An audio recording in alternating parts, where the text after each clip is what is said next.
안녕하세요. 히스토리 북스토리 조통입니다. 오늘은 전란으로 있는 조선입니다. 부제가 반란과 전쟁, 혁명과 바꾼 조선과 동아시아입니다. 규장각 한국학중앙연구원이 엮은 책입니다. 규장각은 원래 조선 22대 국왕 정조가 1776년에 창립한 왕실도서관이자 학술연구원이죠. 조선시대 규장각 자료를 이어받아 보존하고 연구하는 서울대학교 규장각 한국학연구원, 그곳의 역할, 그 뜻을 이어서 자료의 보존과 정리, 한국학연구에 대한 체계적인 지원, 그리고 국내 한국학 연구자들의 교류 등 여러 측면에서 성과를 거둔 바 있는 연구기관이기도 합니다. 거기다가 전문 연구기관의 소임을 다하면서도 이제 대중과 함께 소통하는 프로그램 일환으로 2000년 9월부터 이제 한국학에 관한 여러 주제들을 그 분야의 최고 전문가들이 직접 기획하고 대중의 눈높이에 맞춰서 강의하는 규장각 금요 시민 강좌를 2015년까지 15차례에 걸쳐서 열었다고 합니다. 조선시대 각 계층의 생활상, 조선과 세상 사람들의 여행, 교류, 일기, 수령서, 그림을 비롯한 다양한 내용들을 택해가지고 새롭게 진행된 내용을 재정리해가지고 규장각 교양 청소 시리즈를 만든 건데 그 중에 한 권입니다. 역사적으로 전란에 대한 기억은 국가의 신화를 만들기 위한 선봉에 서 있었던 재료들입니다. 역사의 지배자들은 전란을 통해 가지고 국민과 백성들에게 애국심과 충성심을 고조하고 그 지배체제를 유지 강화하려고 하는 목적으로 이에 대한 기억들을 상당히 조각을 해가지고 기억을 강제화시켰던 거죠. 미화했다고 표현하겠죠. 그런 까닭에 전란에 대한 기억들은 단지 군사작전의 역사로 축소되거나 상대 국가의 적대관계라는 좁은 시야에 갇혀 있기도 합니다. 그러나 실상은 다릅니다. 전란이라는 것은 그 사회의 영향을 남김없이 총동원하는 총력전일 뿐만 아니라 사회 변동에도 지속적으로 영향을 미치기 때문인 거죠. 거기다 전란이라는 배경에는 주변 국제질서가 직간접적으로 이제 영향을 미치기 때문에 이들의 시야관계를 좀 넓히지 못하면 진실의 한 부분을 은폐하거나 폭발적으로 확장하거나 둘 중에 하나입니다. 거기다 나아가서 전란에 대한 기억에는 그 시대 최고의 피해자인 일반민에 대한 이야기가 거의 지워져 있기 때문에 편파성 논란을 벗어나기 정말 힘든 겁니다. 전쟁은 군인과 장수들이 하는 거지만 실질적인 피해는 양민들이 입습니다. 이처럼 이제 전란을 둘러싼 신화 만들기의 기억 너머에는 매우 낯설고 인정하기 싫고 기억하기 싫고 지워버리고 싶은 힘든 역사들의 진실들이 다 숨어 있는데 이 책은 조선시대의 주요 전란들에 대한 우리 기억이 신화 만들기에 대한 결과는 아닌가, 만약에 그렇다면 그 이면에 담긴 진실은 무엇인지 알아보자 라는 학문과 교양의 가운데 서 있는 지식을 캐려고 기획됐습니다. 그 지식들을 전파하겠다는 거죠. 교과서에서 나오란 얘기입니다. 총 12개의 테마로 만들어진 이 책은 건진이의 여진정과와 관련된 정치적 외교적 배경 이야기와 이시회, 이인재, 홍경래의 난이 혹시 전쟁은 아닌가? 라고 다시 열어보고 스시마 정벌과 삼포열한 명예대외정책 배경과 관계는 어떤 문제가 있었는가, 임진왜란은 왜가 대륙을 향하는 야욕의 발로였다, 명청 정권 교체기에 불꽃이 튀어가지고 우리를 힘들게 했던 병자호란, 효종의 집권기에 이 2차례에 걸친 청의 요청으로 이루어진 낯선 정벌로 전쟁과 왕권의 이해관계에 숨어있는 집권층의 속내를 들여다보고 병인양요로 인한 외세배척과 왕권 강화라는 과거로 회귀했던 현상이 나타난 점도 돌이켜보고 이 동학혁명을 바라보는 우리의 인식이 일제 침략에 대응하는 민족운동임에도 불구하고 기존의 인식이 당시 농민군을 진화바른 세력으로 보는 사관이나 식민사관 등에 의해서 뒤틀린 건 아닌지 돌아보는 것이 이 책, 이 강좌의 주된 주제입니다. 역사를 바로 읽자는 거죠. 이 책은 강좌 내용의 주제에 맞는 글들과 자료들을 추려서 보완해가지고 책을 다시 엮었기 때문에 논리의 전개가 어렵지 않습니다. 그리고 사료의 분석이 그다지 깊은 내용이 있는 것도 아니고 일반인들의 강좌를 위한 대중적인 서적과 강좌 그 중간에 있는 책입니다. 편안하게 볼 수 있습니다. 입문서로서 적극 추천드립니다. 특이한 점은 조선의 전쟁을 다루는 전란으로 있는 조선이라는 제목을 두고 반란과 전쟁, 혁명이 바꾼 조선과 동아시아라는 부제를 담궈보면 굉장히 특이합니다. 반란, 전쟁, 혁명을 다룬다는 겁니다. 이 책임 기획자들과 저자들의 판단을 보면 고려와 조선시대에 발생한 많은 밀란과 전쟁들을 그 경계가 애매할 수도 있다는 겁니다. 어디까지 전쟁이고 어디까지가 밀란이고 어디까지가 봉기입니까? 참으로 신선한 발상입니다. 역사 속의 전란을 어떻게 기억하고 재해석할 것인가 하는 문제는 현실을 살고 있는 우리 몫이죠. 2013년도에 상영됐던 최종병기 활과 최근에 드라마로 나왔던 연인 등 이 오랑캐에 끌려간 여주인공들을 구하는 신궁 오빠와 관료에게가 나오는 장면은 병자호란과 연관될 내용인데 그 당시에 이런 주인공은 사실은 역사에 존재하지 않았죠. 천신만고 끝에 고향으로 돌아왔을 때 이들을 맞이한 것은 정절을 잃은 여자, 환양년이라는 그리고 돌팔매밖에 없었거든요. 환학년으로 상징되는 사회적 약자에 대한 뒤틀리는 기억들은 무려 500년 가까이 지난 1991년 일본군 위안부로 돌아왔고, 이 사안조차 수십 년 동안 침묵을 요구했던 게 현실입니다. 환학년이나 일본군 위안부 모두 자국민을 지키지 못한 무능함을 은폐하려고 또 한 번 더 국민을 내친 파렴치한 행위입니다. 국가가 주도한 부도덕이고, 부도덕을 넘어서 범죄 행위에 가까운 역사기술 행위입니다. 그걸 외면한다는 건 백성을 외면하는 거고, 역사에 거스르는 비열한 행위에 가깝습니다. 이 책을 통해서 조선사회가 좀 가까워지고, 이로써 주변 강대국들의 이해관계 속에서 항상 전란의 위기에 몰렸던 한반도를 돌아보면서 우리가 처한 현실을 이해하는 데 도움이 되고자 만든 책입니다. 책으로 들어가 볼까요? 조선의 북방정책과 여진정벌편에서는 조선 초기의 그 활발한 대여정벌이 주를 이뤘던 여진정벌은 명목상 이 지역을 지배하고 있던 명나라와 불가피한 충돌을 불러일으켰습니다. 조선 초기에는 명과의 충돌도 불사했다는 걸 알 수 있는데, 누구보다도 사대를 강조하는 것과 논리적으로 조금 상충관계에 있습니다. 이런 조선 초기에 좀 기이한 상황은 조선이 외부 세력에 대해서 즉각적으로 대응했다기보다는 치밀하게 준비하고 대외정책을 굉장히 밀도 있게 논의하고 고려했다는 내용입니다. 무조건 사대만 했다는 내용이 아니라는 거죠. 두 번째로 나오는 이시의 반란은 함길도 토호들 2만여 명이 중앙에서 파견된 관리들을 살해하고, 관군 진압군이죠. 3,4만 명 이상이 진압해야 될 정도로 큰 사건이었습니다. 근데 그들은 한양을 향해서 진군하지 않고, 세조 또한 무리한 진압보다는 왕실의 권위와 민습을 수습하는 선에서 정리를 했는데, 세조실록을 열어보면 국가에서 호패법을 실시하자 반역을 꾀했다랄 정도로 호패법에 대해서 굉장히 반감이 심했던 건데, 이 얘기는 양인들을 부역 리스트, 세금 리스트에 올리고 군역을 지우는 것은 자신들이, 귀족들이나 토호들이 가지고 있는 노동력을 빼앗아가거나 세금을 올리는 증세 효과가 나온다는 것에 대한 반발이었습니다. 예나 지금이나 세금은 가진 사람들에게 반발을 가져오는 모양입니다. 그래서 집권들의 결속과 부자들은 결탁하는 겁니다. 그래서 이시의 난이 벌어졌던 거죠.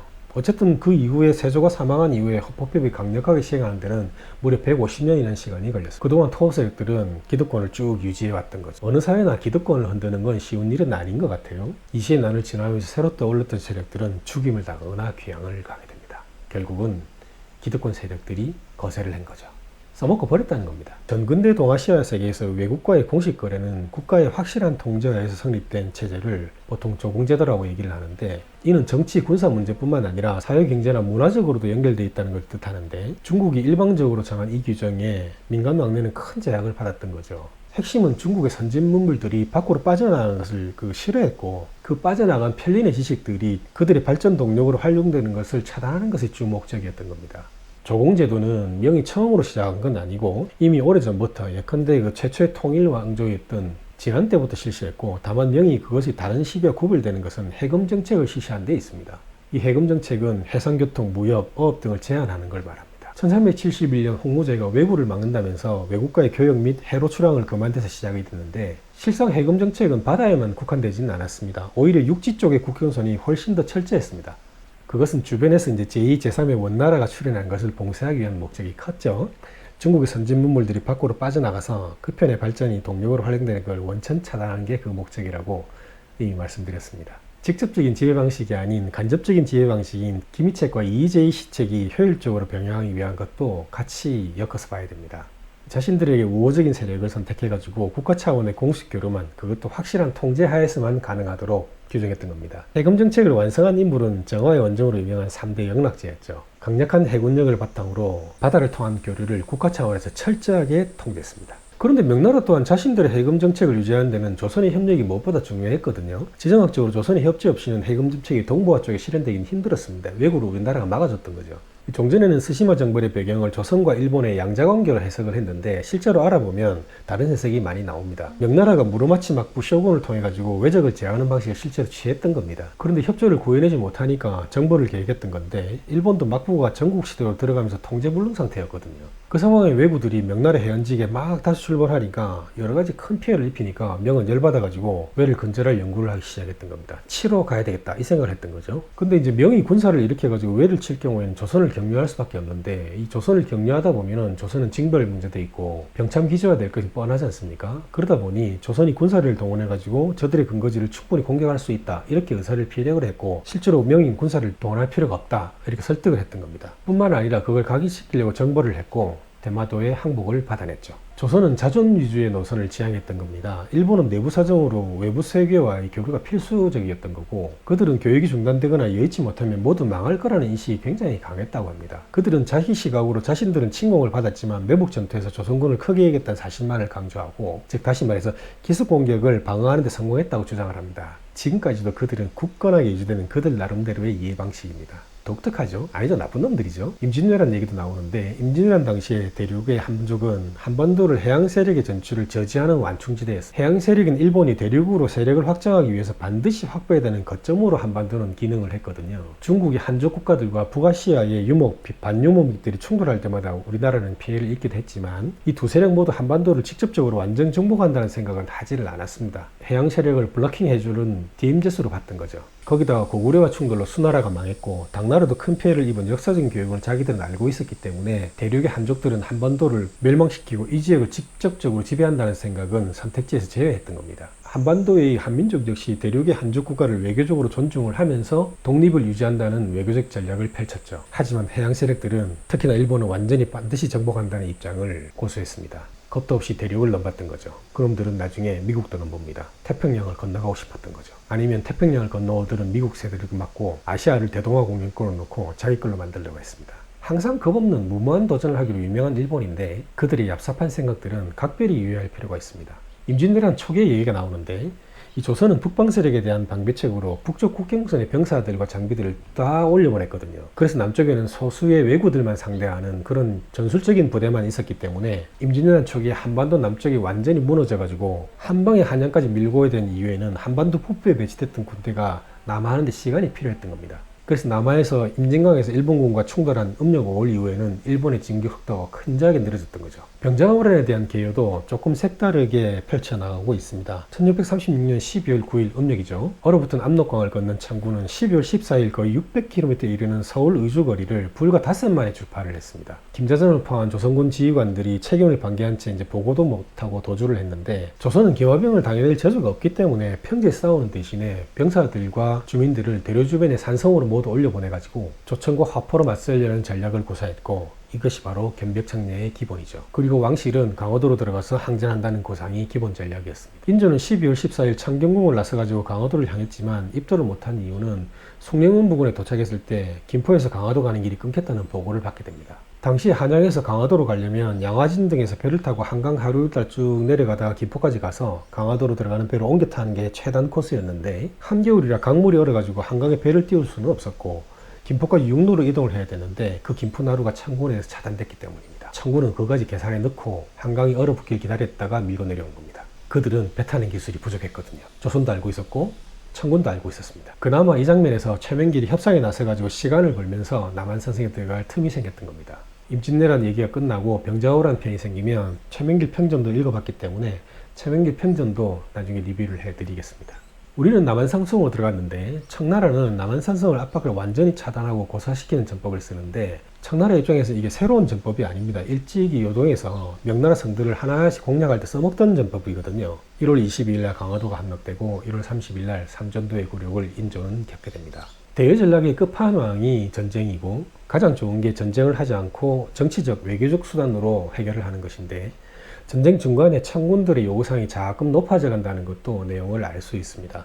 처음에는 조정이 왕세자만 보내면 화약을 맺겠다고 했다가 맨 마지막에는 인조가 직접 나와야 된다고 체건을 했고, 인조와 조선의 신료들이 309 고두회의 행사가 끝나고 청태종은 승년을 축하하는 행사를 벌이거든요. 청군이 술잔을 돌리고 주악을 올리고 활쏘기 시합을 막 보면서 떠들썩하게 잔치를 벌이고 있을 때 인조는 삼전도의 빈밭에 앉아가지고 청태종의 지시를 기다렸습니다.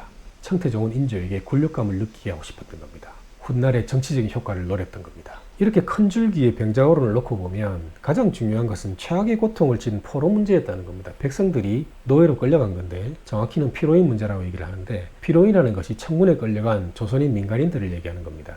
인조와 조정이 남한산성에서 농성을 하고 있을 때 중심으로 역사는 기록을 하고 있는데, 그 짧은 기간 동안에 서울과 경기도 일원에서는 청군들에 의해서 대대적인 피로인 사냥, 노예 사냥이 진행되고 있었습니다. 청군은 조선을 침략하기 이전부터 전쟁터에 나가면 피로인을 획득하는데 아주 혈안이 되어 있었다고 합니다. 명나라에 비해서 그 인구가 턱없이 적었던 그들은 전장에서 획득한 남녀 피로인들은 소중한 노동력이었거든요. 기록에는 50만 명이라고 되어 있는데 이건 좀 과장이었던 것 같고 최소한 10만 명 이상 될 것으로 추정하고 있습니다. 청군의 철수를 앞두고 조선조정은 청군 지휘부와 협상을 하죠. 피로인 몸값에 대해서 논의를 하게 되는데 당시 석환가를 은으로 칠했는데 애초에 남자는 은 5냥, 여자는 은 3냥 정도가 그 피로인들의 몸값이었는데 심양에서는 인간시장이 열리고 석환이 본격적으로 이루어지면서 이 가격이 천정부지로 올라갔습니다. 청상인들의 농간도 있었겠지만 일부 조선 고위 신료들이 무책임한 행동도 상당 부분 적용을 했는데 혈육을 빨리 데리고 싶은 심정은 이해는 가겠지만 수백 배나 많은 석환가를 치르면서 그 석환가를 치를 수 없는 일반 보통 사람들은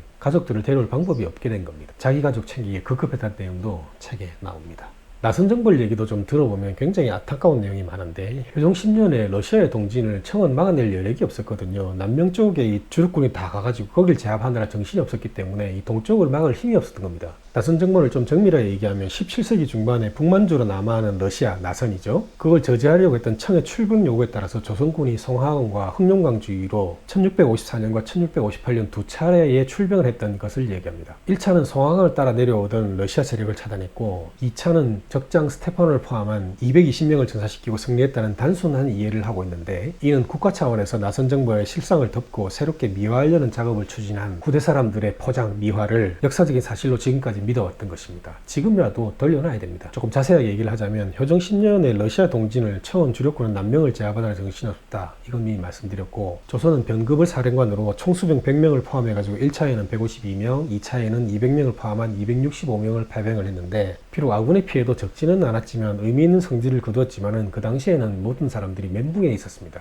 그 이유인 오랑캐인 러시아를 정발한다는 자부심, 또 다른 이유는 오랑캐, 청의 요구를 수용해야 된다는 자존심의 붕괴, 이 두 가지가 부딪혔던 거죠. 효종 제위 10년간 효종의 정통성을 받쳐주는 가장 큰 논리가 북벌이었는데 실상 그 북벌은 행하지도 못하고 오히려 청의 요구에 따라서 265명이나 출병을 했다는 사실은 굉장히 이율배반적인 요소고 설명이 필요한 부분이었습니다. 이 효종과 현종은 북벌이라는 시대 분위기에 자유로울 수 없었죠. 효종은 불모로 끌려갔었고 현종 또한 심양에서 태어났거든요. 청이라면 치가 떨렸을 겁니다. 그런데 청의 출병 요구를 받아들인 겁니다. 정치적인 입장에서는 북벌 하던 얘기가 백성들한테 말도 안 되는 얘기로 비치면 자신의 권력이 위험해지기 때문에 그걸 미화할 수밖에 없었던 거죠. 그런데 반면에 숙종은 그 아픈 과거와는 직접적인 연관이 없기 때문에 이제 나선정벌이 청이 주도한 사업에 조선이 수동적으로 끌려간 게 아니라 처음부터 자신들이 필요해서 일으킨 사업으로 둔갑을 하게 된 거죠. 그것은 북벌 시대를 마무리하는 데 있어가지고 지극히 가시적인 성과물로 포장돼가지고 새로운 기억으로 되살아났던 겁니다. 청을 지옥의 찬스로 지어버리고 나선정벌은 처음부터 조시아와 러시아 양국 간의 문제로 자연스럽게 바뀝니다. 그 결과 조선인은 이제 나선정벌에 대한 정신적인 부담을 떨쳐버릴 수 있게 됩니다.